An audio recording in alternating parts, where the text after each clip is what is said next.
So why is this kind of topic significant, you know? Breaking the rules in high school? Who cares? Why is that important? Why would historians want to study something like that? Yes? You see, the methods have changed, like from the civil rights and like how kids go about rebelling and things like that. Right, yeah. Yeah, I mean, yeah, let's recognize that breaking the rules and rebellion is not limited to high school, that the, shall we say, the tactics developed there can be applied to, shall we say, other arenas. Okay, that's interesting, good. Another reason why this might be significant, yes? I was reading an article, a couple different compared and like 3 of the 5 revolutions of the world, not revolutions like war and stuff, but like big happenings of the world are starting with teenagers. Right. So if you see what's happening. Absolutely, yeah. To a great degree, teenagers and also students have been, you know, motivators of a pretty big social movement. Yes. Well, many people notice that right now, that over time, how behavior issues have gotten really worse, and how teachers are getting lenient. And it would be a good question to ask: is it the world that we spoiled, or the world that you left us spoiled already? Wow, great. God. All right. You probably deserve an Ohio Humanities grant for that question. Yeah, that's a good question, yeah. All right. Okay.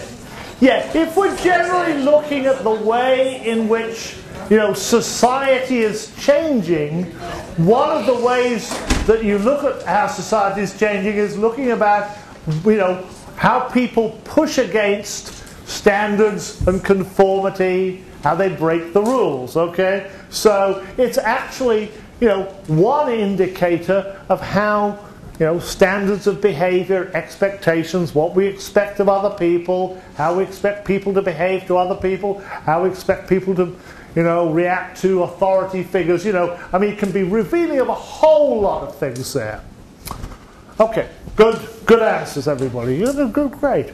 What would your audience be? Well, I didn't define this. You know, who would you want to share this project with? Yes? The students and the parents. Mm-hmm. The authority figures in the school also. Right. So that the authority figures might understand a little better what motivates this, right? Yeah? Mm-hmm. Everybody who has a different point of view, a different reference looking at this. All right, okay. Other potential audiences here? Okay, keep moving here. And there was some talk about medium. You know, how would you do this? You know, will you use video? Would you use audio? I mean, there's kind of like the recording medium, and then there's the kind of the exhibition medium. You know, is this something you put on a website? Is this something that you do a book out of? You know, do you do some video or whatever? What are your thoughts about that, the medium? Yes. I think video is a little more revealing because you get the eyes and the little, I don't know, you can tell a lot by body language. I think especially on a topic like this, yes. Yeah. I would say definitely video because it appeals to more than just the sense of hearing, and that's, you know, more senses that you can appeal to, the more attention you're going to have. So.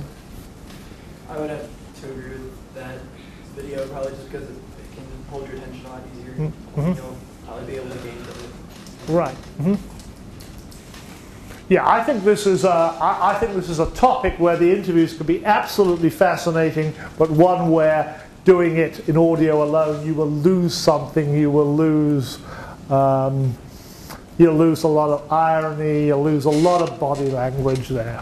Okay, so who are you going to interview about this? Okay, there's some obvious categories and some not so obvious categories. Yes. I would say interview teenagers. Yes. And interview people 10 years out of high school, 20 years out of high school. All right. Okay. Yeah. Teenagers, former teenagers, and former teenagers. Yeah. Yes. Right. Yeah. Yeah. I'd say you would interview everybody who has a different point of view, like you're studying at least from a different frame of reference, like Department of Education, teachers, principals, and disciplinarian students. Yes. Well, they pointed out that they would like go with the younger set too, as in their perspective of what they're looking at.